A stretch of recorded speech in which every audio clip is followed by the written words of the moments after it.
I'm going to start with my best qualifying lap. So I wasn't doing too well and I decided I was going to follow Antonio, but unfortunately, as you see there, he pulled into the pits just at the time that I needed his help, really. Anyway, I'd done a lap you can see the fastest lap so far is 2:33.10. I'd done a faster lap on lap 6, but I messed up right at the last corner at Murray's when I got completely sideways and lost loads of time, and then the lap was destroyed. So this one is just a solo effort, so let's see how this plays out.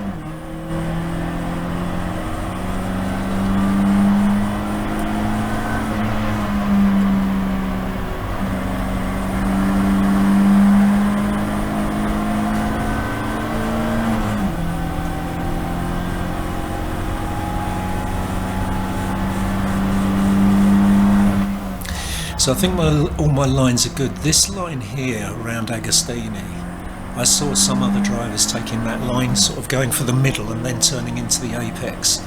I just followed the Scott Mansell Driver 61 guide.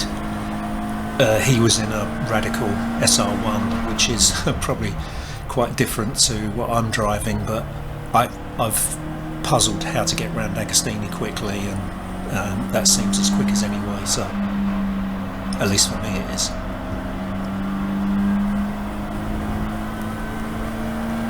So the car was performing really well. I mean, the time I'd practiced the previous Wednesday, and I'd done a 2:31.86, I think it was. So I was keen to get down to at least that, if not better, really. But this is going okay. The lines all seem good. I'm lifting through bomb hole there slightly, and I found, Freddie Tatum actually had told me you don't need to lift through bomb hole, and I didn't used to in the 40/40 cars. And towards the end of the race, I wasn't lifting, but there's a reason for a difference which I'll explain later on. Okay, so no big dramas. Probably could have pushed a bit harder around some of the corners.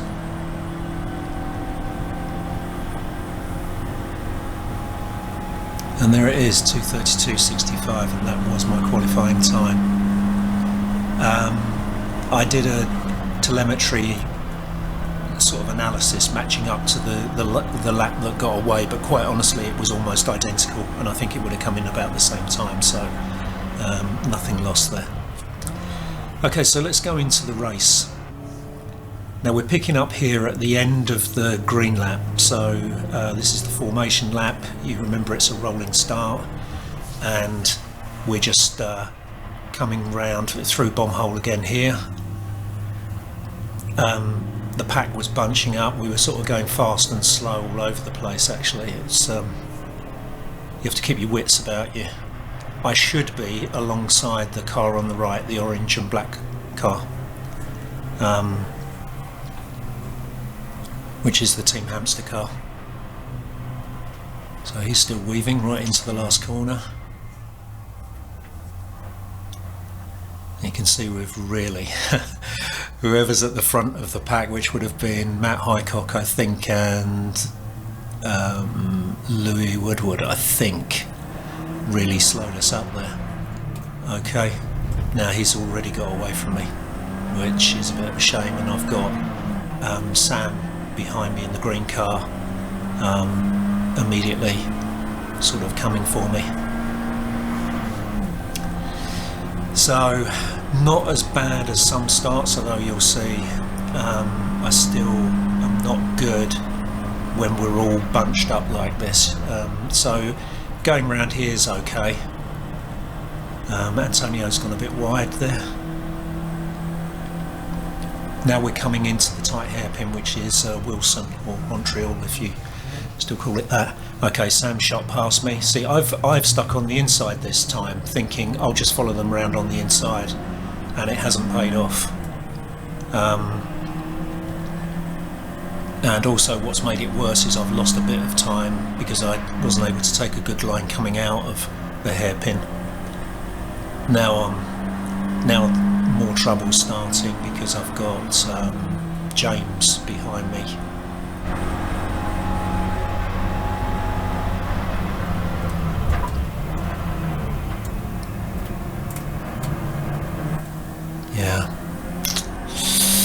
Yeah, see, that's a classic mistake, because what I thought I was going to do was go around the outside of Antonio. Then when I couldn't make it, I lost speed, and of course then James is through between the two of us.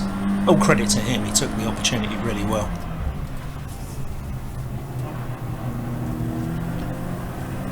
Okay, this is, now I've got, I think it's Neil Fox in the car behind. Anyway, it's the Foxlux car. Still got Antonio on the outside of me. Antonio was going, just to explain, Antonio had had an almighty accident the day before and his car was not performing as it should. Otherwise he'd have been down the road a bit from me. Now I've got Neil Fox up the side of me, and you know, what am I to do? I guess I could have tried to push across, but yeah. Okay, and now to rub salt into the wounds, Antonio gets a better line round Nelson, and he's in front of me as well. Okay, all is not lost though. You know, this is early in the race. Okay, I've lost, what is it, 4 places I think I've lost there, haven't I? But we'll pick up a bit later.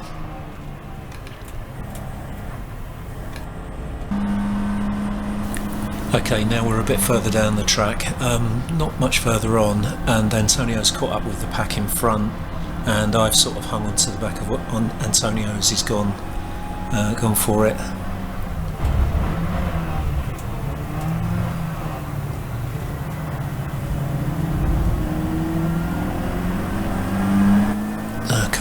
That car must have, yeah, it's pulled off, yeah. So that's one car gone.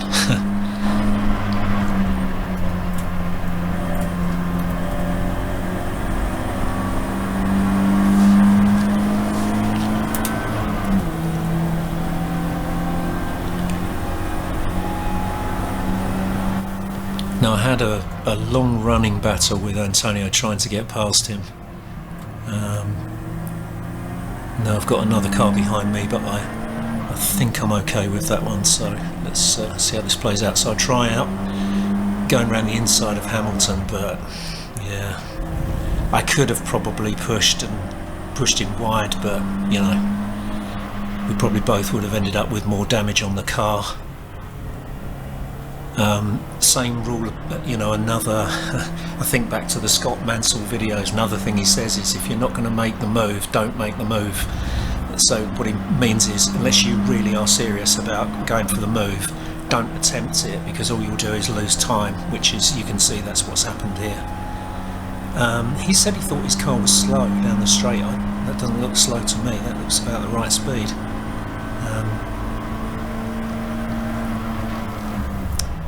Maybe it's slow compared to what it has been doing. Okay, so I think in previous races I've gone round that second corner, Nelson in second, although it drops off the power band a bit in third's definitely the right gear to go around there.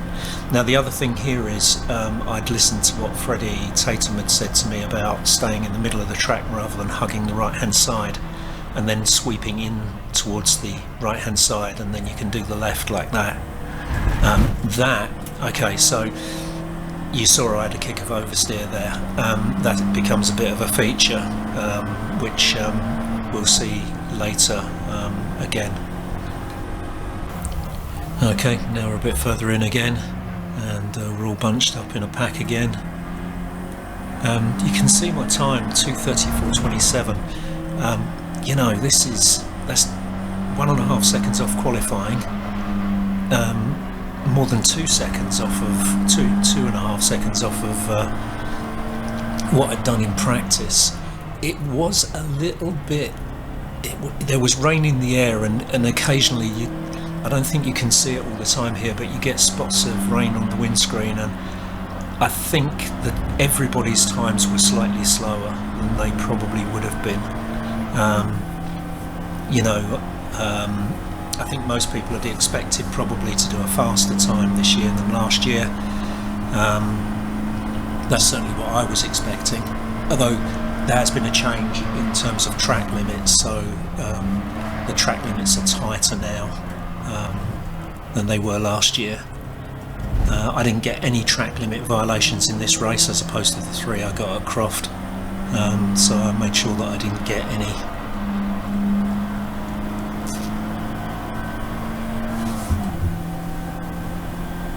Yeah, let's move on again.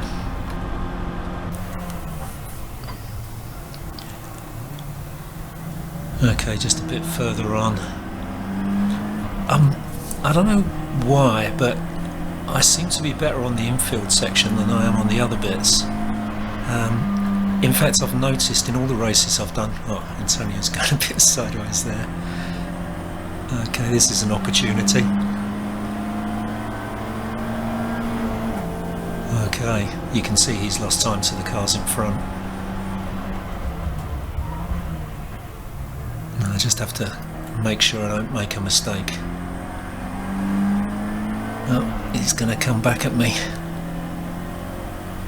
Yeah, what I was saying was I seem to be better on technical portions. I'm not so good in the fast. I don't know whether it's the faster corners. I've got a feeling it's the heavy braking areas that I don't seem to perform as well in those areas. So when we come off the straight here, coming down to that first corner, Brundle, which is a left-hander, I've tried to keep out wider. I was turning across the track and getting to the inside more quickly than other people, although I did do it in practice, and I actually had the car sideways going around here, but you can see, yes, I'm staying out a bit wider than I have been in the past, but still probably not as wide as the others. So that's something that needs looking at. Trouble is, you look at all this, you know, and the race is over. I need to sort this out in a qualifying or a testing session. Seem to be getting a bit of a gap from Antonio, which is good. So he's fast around Coromir, and that is okay. Yeah, well, okay, so that's the same problem. So to cut a long story short, I was running with really scrubbed rear tyres, although most people prefer the scrub tyres. Well, certainly some of the drivers do, but I've found this became quite tricky, and I actually had the tyres changed in the second pit stop, and it was like night and day. I don't know why I didn't do it before. The car suddenly started to understeer because I had so much grip at the back, so that was a real mistake. Anyway, I keep coming up to this pack, but I can't seem to. Not only do I not find a way through, I keep losing them as well.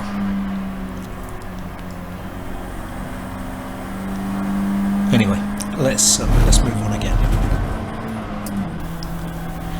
Okay, still more or less the same position, but watch what happens in the rear mirror at this point.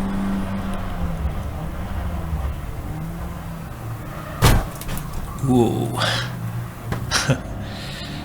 Yeah, that was Gary Dalton, and to be fair, totally fair to Gary, he came up to me in Parc Ferme and apologised, and he's a nice guy, and you know, I think he might be relatively new to racing, and obviously lunging from that far back, it is a bit tricky. If I hadn't have been there, he'd have probably just gone straight across the track and off the other side, but unfortunately my car stood in the way. It didn't affect the car's performance or handling. The damage is, yeah, it's a bit of a bummer, because it's done quite a lot of damage, which you probably saw if you saw my other video. But you know, the car itself is still straight and seems to drive okay. Anyway, this train of the same cars, me at the back, just kept circulating, and none of us seemed to be making much of an impression on anybody. There's occasional swapping of positions within the pack, but pretty much we were all sort of going around at the same pace. Okay, so I'm going to move forward a bit further. So at this point, several of the other cars have gone in to do their pit stops, and Antonio obviously is trying to make a move on the orange car.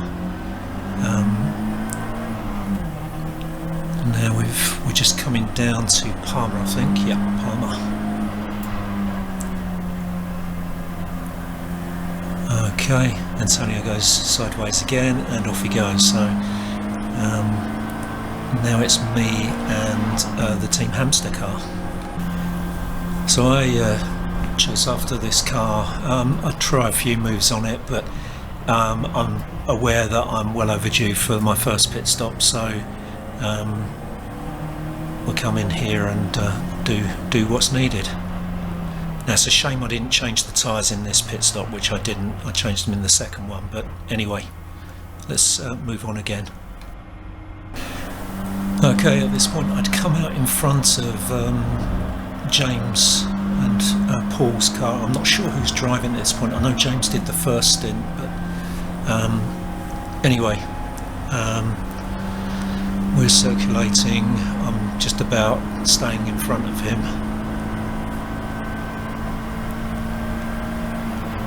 There's a few cars in the distance. Okay, look how fast that car behind is approaching. So that's Sam, I think. Sam Holman is in the green car that we saw earlier.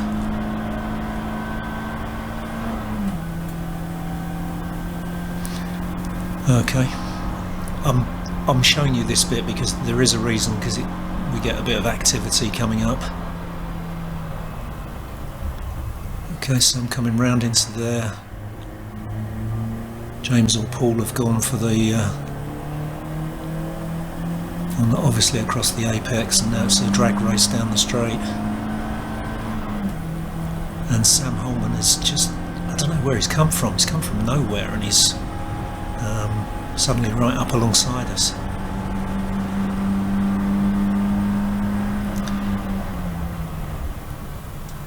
Yeah.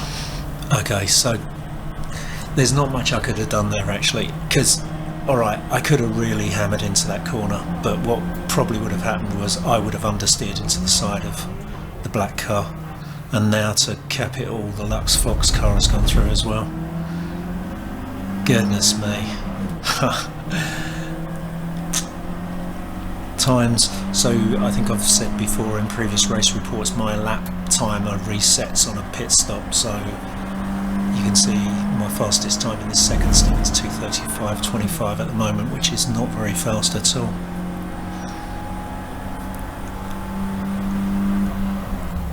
Okay, let's move on again. Okay, at this point we're going around Coram, and I've got the Team Hamster car immediately behind me. And this should have gone okay, but yeah, it just understeered and then it went one way, and they've got a better drive off of the corner than I have. So again, it's a drag race again, and you can see now it's raining a bit. You know, it's not too bad, but it is raining, and you know, that gives you a certain reluctance to go hammering into Rich's, and you know, understeering into the side of his car.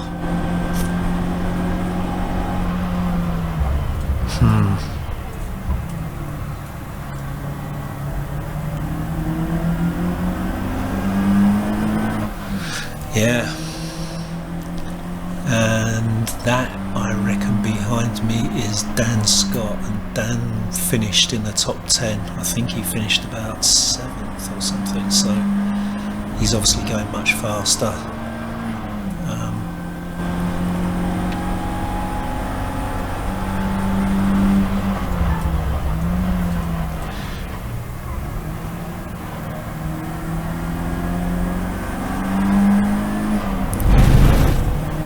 Yep, not making many inroads here. Let's move on.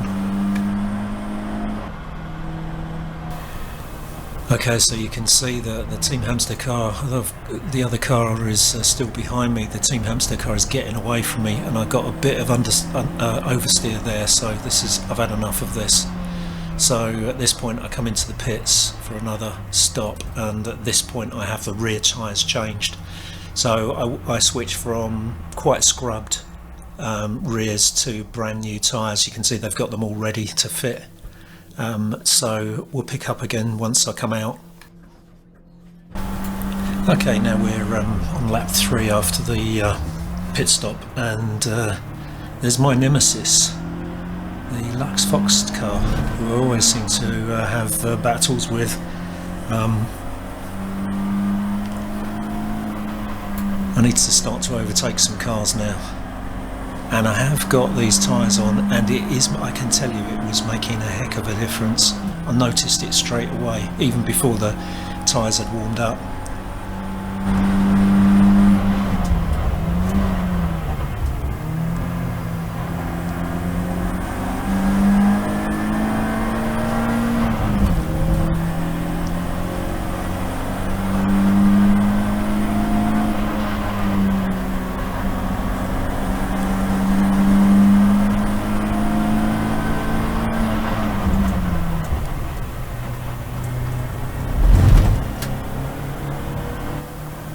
There's Paul or James parked on the side of the road, obviously had a spin.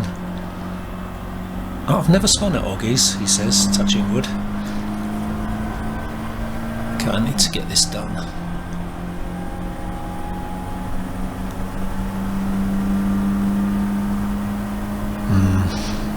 That might not have been a wise choice. I should have gone left of him. Yeah, I've had to hold out wide so that I don't clout him, but actually, okay. Alright, that's good. I'd forgotten I'd done that. Alright, let's move on again. Okay, so I was chasing after the car in front, and suddenly I noticed that Liam was behind me, immediately behind me, and he does this move. I got a bit more rubbing, a bit pushed sideways. Yeah. Okay, but actually not a bad thing, because he's faster than me and gave me someone to follow to try and catch up with the others. Okay, so the car I'm racing is the white car. The car that's just about to overtake me is the car that's racing against Liam. So I think the white car is Melissa Bexley, I think that's right, and I'm trying to catch her. But there's no point in me getting in a fight with this 209 car, because I'm not racing him. In fact, one of the things I do is on the pit radio, or the car to pit radio, I ask who I'm racing, although my engineer this time wasn't quite sure what I meant, but eventually we sorted it out. So because I did want to know if I was racing Liam, but he was a lap ahead, so you know, I'm not racing him. So let's see if we can catch up with Melissa. Okay, we pick up a bit further on. You can see my lap time's still only 2:34 in this stint, but because of the rain I think everybody was going slower. Now we are both racing the car immediately in front, I think. So I need to get past these two cars.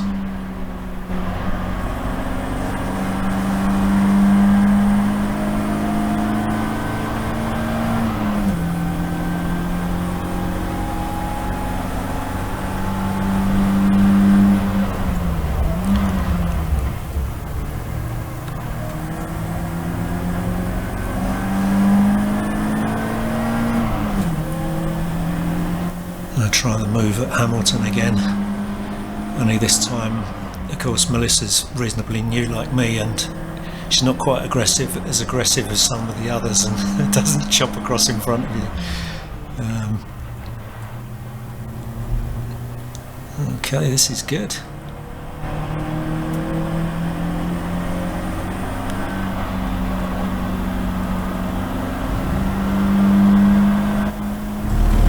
I other guy's getting away a bit, it's because we're fighting, and because she's defending, she's going slower, and that means the other guy is getting away.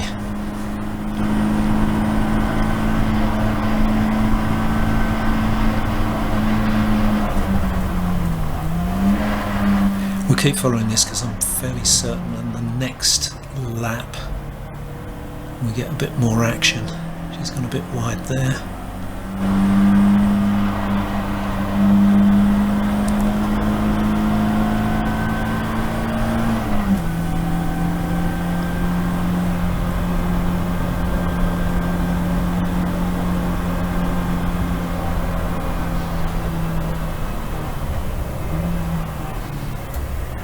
Now, I've made up, I mean, at this point I think I'm running 30th,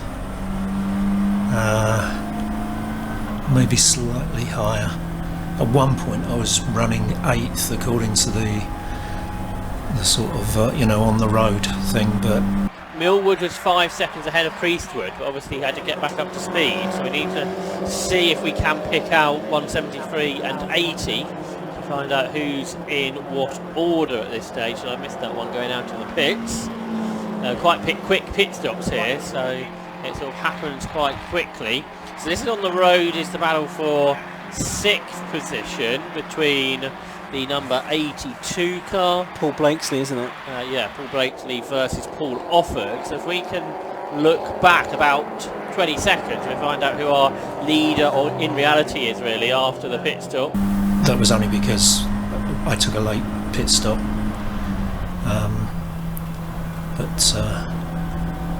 yeah, I think I was running about, I might have been running 28th at this point.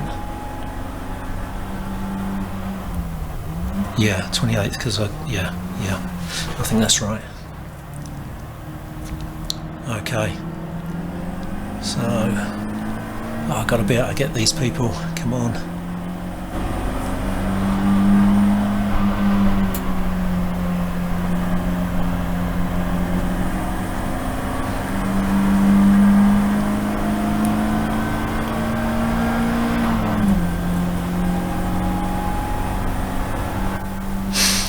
Okay, let's see what we can do at Agostini. Trademark move, go for the inside. Oh, he's made a mistake. Oh, that's... okay. So I got a bit lucky there and got both of them. He's coming up the outside of me though, and I've moved across to let him... give him some space. Oh no! He's off the road again. So I think the driver here is Richard Brown, and he was telling me in Parc Ferme that he was having trouble with the brakes, which could explain why he was a bit deep into Agostini. Anyway, we're gapping the white car, which is good, but let's move on again. Okay, now we're coming down to Agostini on the next lap. I'm going to try it again. What's that song? Let's Go Round Again, for those of you of a certain age. Okay. There you go. This time I moved across to the right to make sure he couldn't come back and take the place back. But I think we're safe here. I'm not sure who the next car is down the road. I think it must be that car immediately in front, because we seem to have caught him. But at this point we're pretty late in the race actually. But there's fun to come, so we'll cover that. So we're only a bit further on in the lap, and you can see I'm catching up to the Team Hamster car again, and I'm determined to get him this time with my fresh tyres on the rear. So I seem to be doing okay up here. On the previous straight, the Bentley straight, the car was behaving slightly strange. It felt as though it had a flat spot. It had a brrr sort of feel to it. Now here, it's dying. So if you look at the RPM, it just will not accelerate. And now I realise I've got a problem. Yeah, I can't get it to rev above sort of 5,000. And so I pull over and indicate. And I did think at one point I was going to have to abandon the car. You know, just pull in and stop. I radioed the pits, told them what had happened, and I said I was going to limp back into the pits. So let's see what happened when we get in the pits. That was a blooming slow and frustrating lap getting back into the pits. I remember when I had a tyre blowout at Cadwell last year, and it was really slow getting back. Okay, so they're taking a look. They try and stop the car and start it again. Anyway, bottom line is they realise that it sounds as though it's one cylinder isn't firing, and the suspicion is it's a coil pack. So then they start swapping the coil packs out for a new one until they find the one that was causing a problem, and sure enough they found it. So for several laps after that, or 3 laps as you can see, I was running around mainly on my own. I didn't have anybody behind or anybody in front, but the person coming after me really quickly is Matt Highcock. Now Matt, he's done amazingly well. He'd got a 30-second success penalty, which he'd taken 2 quick pit stops I think, and he was basically just chasing the leaders, and I wasn't going to get in his way, so I just eased off a bit and let him through.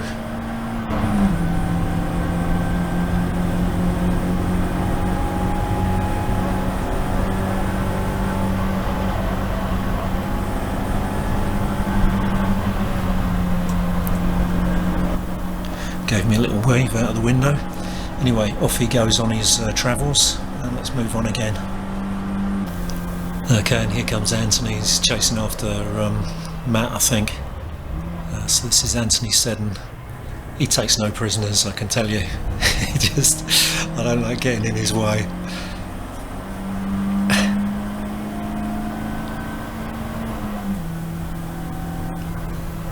Yeah. No point racing him because I'm not racing him anyway, and I guess this is Louis.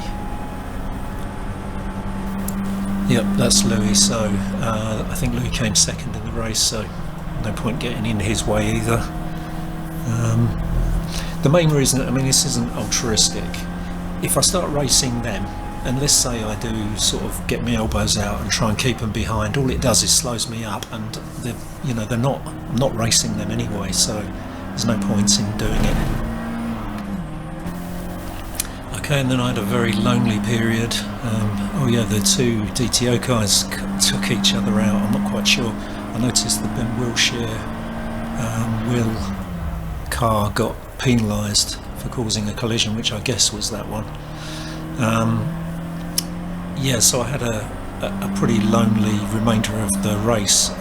You can see, I think it's Toby Partridge immediately behind me, but I was able to just maintain a gap to him, although I think I know he's a lap up on me anyway, so again, I wasn't racing him, but I thought I'm just going to keep, try and go as fast as I can and maintain the gap.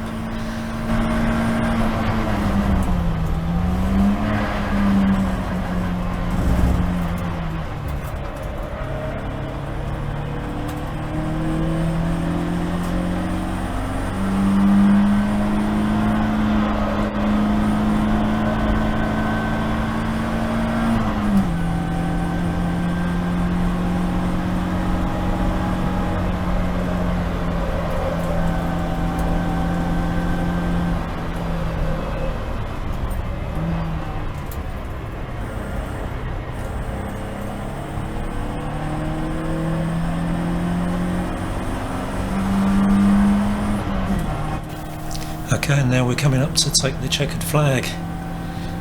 So, alright, there were some lessons learned during that race. The issue with the scrub tyres, coil pack failing was a bit unfortunate, but anyway, aside from all of that, I did have great fun. It was good fun racing some of the others, although it got a bit frustrating when we were in a pack and I couldn't seem to get past them. But yeah, good stuff. So I hope you found that enjoyable, and I look forward to sharing the next one with you.